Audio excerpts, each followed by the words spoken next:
Hello, this is Professor James Strickler, and this is a course in American government. This lesson is from Unit 12 about the Georgia Constitution. It's Lesson 6 about Georgia elections. In this lesson, you'll learn about runoff elections, about party change that's taken place in Georgia, about the racial divide in Georgia politics, and about voting restrictions. This unit is built around the Constitution of the state of Georgia. Here's a list of the articles in the Georgia Constitution. In this lesson, we'll be focusing on Article 2, about voting and elections. The primary characteristic of Georgia elections that you need to know is that Georgia uses runoff elections. Well, what does that mean? Well, runoff elections are mentioned in the Georgia Constitution, but not really explained there. To get a better idea of what the runoff elections are, we need to look to the Georgia Code. In other words, the laws passed by the legislature of the state of Georgia. There it says that unless a candidate receives a majority of the votes cast, they can't be elected to office. Now, this presents a problem in some elections. Let's imagine that you've got 5 people running for office and they each get 20% of the vote. None of them has a majority. So what they do here in Georgia then, the next part of the code says, is that there'll be a runoff between the candidates receiving, the two candidates receiving the highest number of votes, and that they'll be the only participants in that runoff election. Georgia is unique among all the states in the country in that it uses this runoff format not just for the primaries when the candidates are, when the political parties are selecting their candidates, but also for the general election when you're actually choosing the person who will fulfill their office in government. But that probably isn't enough explanation of how this runoff system works. So let me build a diagram to help explain this better. Think of the runoff election system as a 2-round system for choosing a candidate, for choosing an office holder from the candidates. In the first round of that system, there may be a bunch of people on the ballot. Here, for this example, we have 5. I've just selected generic names. These aren't necessarily real people that are involved in politics in the state of Georgia. But let's imagine you're the voter goes in and you're voting for this particular office. It could be whatever. It could be a county commissioner, it could be governor of the state, doesn't matter. And you see these 5 people on the ballot, and then you choose the one that you would prefer to become the person to hold that position. And then they count all the votes up. And they find out that this is how the vote breaks down. We've got the one candidate, Mary Smith here, who got 45% of the vote. John Jones 20%, Chris Brown only 5%. Your preferred candidate, Michael Johnson, only got 25%, and Sally Williams got 5%. Now you look at that, none of them received a majority. So according to the law that we read just a moment ago, that means that there needs to be a second round of voting. So in that second round of voting, you'll take these people that were on the ballot, and you're going to eliminate some of them. You're only going to keep the 2 candidates that got the largest amount of votes. So of our 5 candidates, we're going to get rid of 3 of them. The ones that got only 5% and the one that only got 20%. Now you've got your preferred candidate who got 25% and Mary Smith who got the 45%. And we're going to hold another round of voting. So let's say you vote for Michael Johnson, who you wanted, and this time the people who are supporting the other candidates come and vote for him also. And by gaining that support, he now defeats Mary Smith. So you see what happened was by having a runoff, the person who wasn't set up to win the first time may actually win the second time. They just have to get in and be one of those 2 top vote getters, and then they get another chance. And it actually sometimes happens that the person who didn't get the most votes the first time can end up getting the most votes the second time and winning. But also notice that by reducing the number of people involved down to just 2, one of them ends up having to get a majority. The reason this runoff election style was instituted in the state of Georgia was to help the dominant Democratic Party back in the post-Civil War period.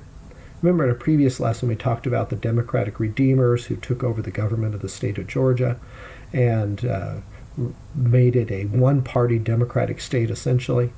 Well, this is one of the ways that they maintained their power.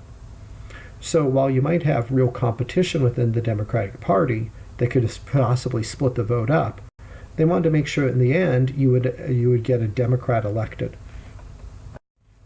You can use that diagram of the ballots to illustrate how this might work. So the state's overwhelmingly overwhelmingly Democrat, but is a minority of Republicans. So in a first round of voting, let's imagine that there's only one Republican on the ballot, but a bunch of Democrats all competing with each other. It's the majority party in the state. To be the Democrat is the way to get elected. So you've got a bunch of them. They're going to split up the Democratic vote. While that one Republican, shown here in red, would get all the Republican vote, the four Democrats, shown here in blue, would split it up. But then when you go to the second round of voting, because you have only the two highest vote getters, you now are down to just one Republican against one Democrat. And all those Democrats that have been voting for the other Democratic candidates can all join in to elect the single Democrat. This is why this system was set up. Now, something I failed to mention on a previous slide is that when they do this two-round system, there are several weeks in between these two elections. So you have one, and they count everything up, they figure out who the two highest vote getters are, they go out and they campaign again for a few weeks, and then they have another round of voting. This is only necessary if no one gets a majority during the first round. But if they don't, then you're going to have another round. And this is how Georgia does it for all of its elections. This process was effective in helping maintain the Democratic majority in the state of Georgia for a long time. So much so that it, along with other states in the South, were known as the Solid South. Basically, the idea was that they always voted Democratic. On this slide, there's a map showing how they voted over a series of 18 presidential elections. You can see that Georgia voted for the Democratic candidate in every single one of those 18 elections. Now, why was the South so solid? Well, remember the history, that at the time of the Civil War, the Republican Party was the party of freeing the slaves, and so the South, which had been based on a slave economy, was resentful of that when they lost the war. At least a majority of the people. Of course, there were people in the South who loved the fact that the North had won and that the slaves were freed, particularly the slaves themselves. But the white majority resented the fact that this cultural change had been made to their society, and they blamed the Republican Party for it. So they generally, if you were white in the South, you voted Democratic.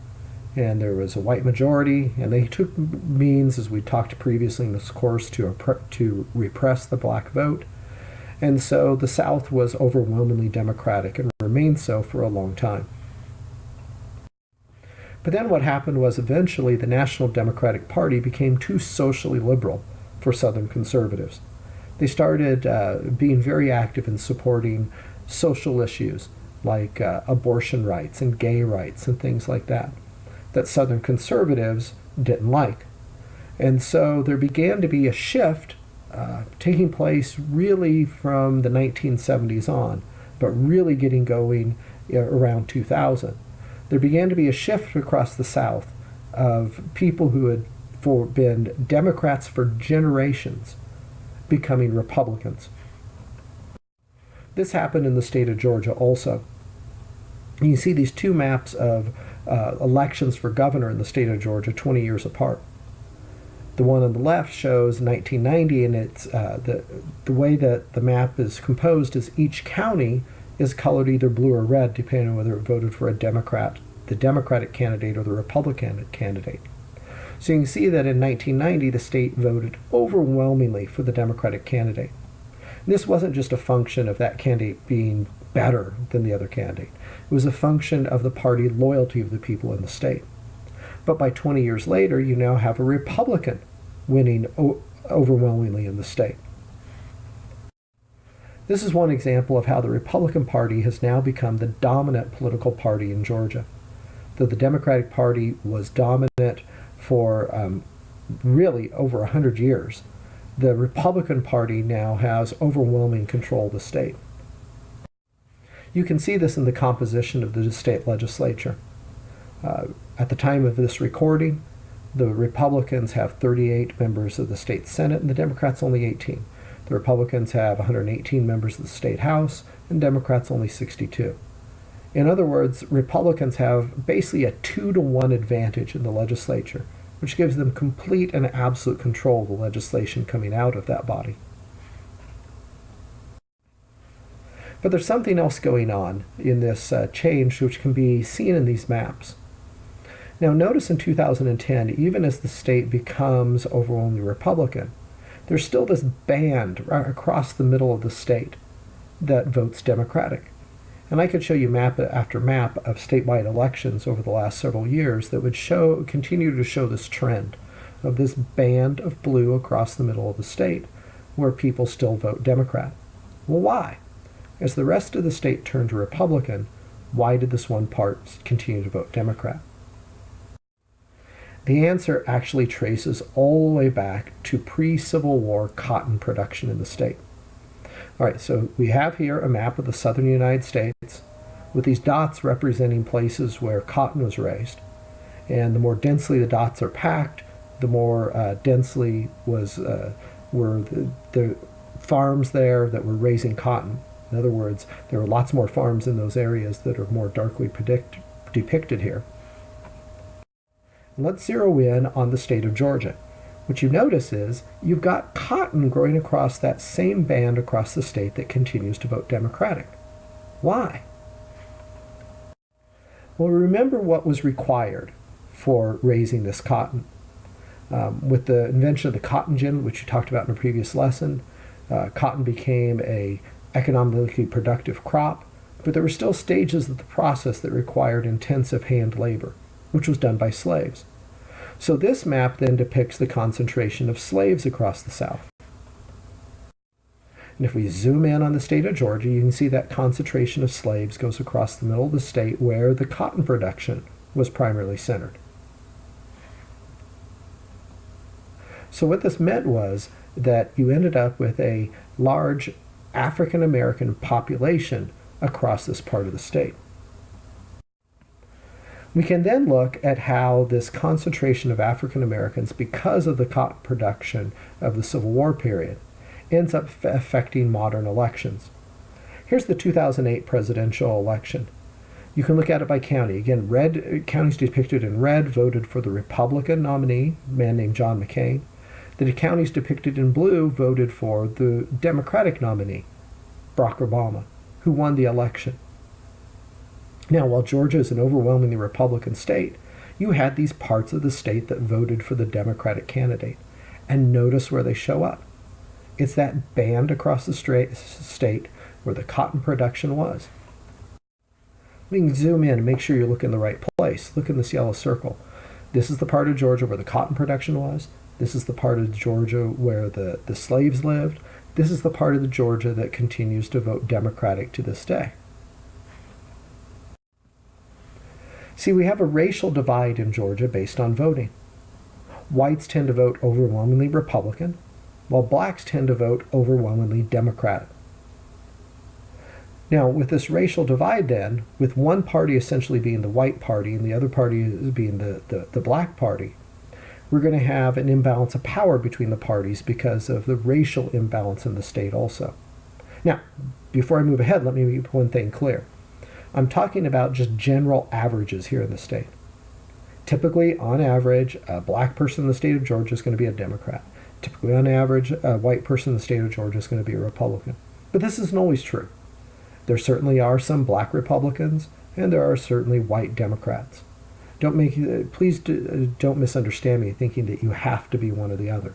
This is just the way things have worked out. But with one party being overwhelmingly associated with one race and the other party overwhelmingly associated with another, those parties are then going to be governed by basic demographics as to their strength. So you can look here how the population of the state of Georgia has changed because of the Great Migration. We had this slide in a previous lesson too.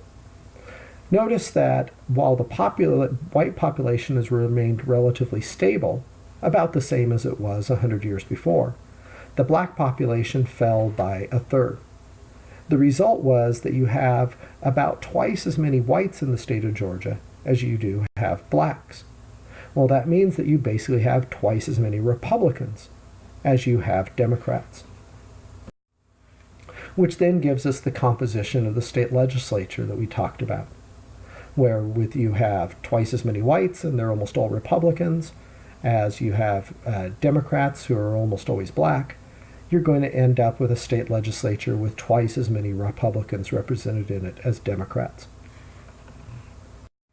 All right, the last thing to tell you about elections in Georgia is a couple of the restrictions that the state has on people who can vote in those elections.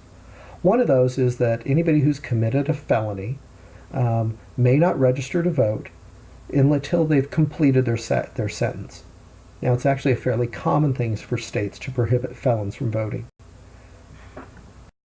Here in Georgia, while felons are not allowed to vote while they're serving their sentence, they can afterwards, though.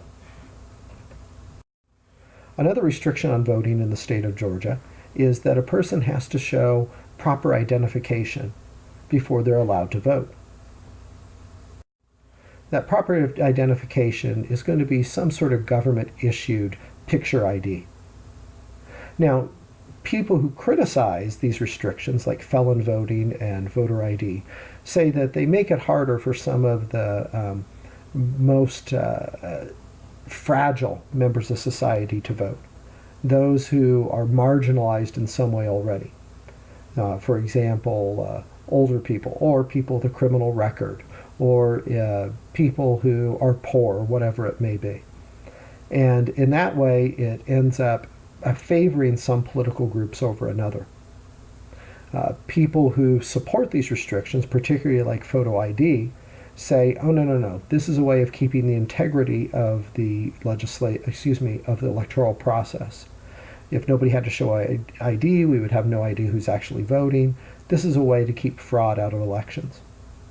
Now, whether one side's right or wrong, this is the standard that's in the state of Georgia. You have to have photo ID in order to vote. Now, interestingly, the state will provide this for free. While it may cost you to go get a driver's license, if you don't want to get a driver's license but you still need a photo ID, you can get one for free from the state. They'll even come to your home to make it for you if you are somehow housebound. All right, let's review what we learned in this lesson. What is required to win a Georgia election? Is it a plurality of the vote, a majority of the vote? Is it that you have to win both rounds of voting, or that is it that each county has its own standards for what a win is? Here in the state of Georgia, you must get a majority of the votes cast, and that'll be in the second round. You don't necessarily have to get that in the first round to move on. What political party now dominates Georgia? Is it the Democratic Party, the Republican Party, the Conservative Party, or the Liberal Party? The Republican Party now dominates the state of Georgia. Which political party do black Georgians usually join? Remember, not always, but usually. Is it the Democratic Party, the Republican Party, the Conservative Party, or the Liberal Party? Blacks in the state of Georgia tend to overwhelmingly be associated with the Democratic Party. Who may not be allowed to vote in the state of Georgia? Racial minorities, women, felons, or 18-year-olds? It's felons that may be prohibited from voting in the state of Georgia. Now, the reason I had may there was because wanted to recognize that felons can vote after they've completed their sentence. All right, that completes this lesson. The next lesson will also be from Unit 12. It'll be Lesson 7 about the Georgia legislature.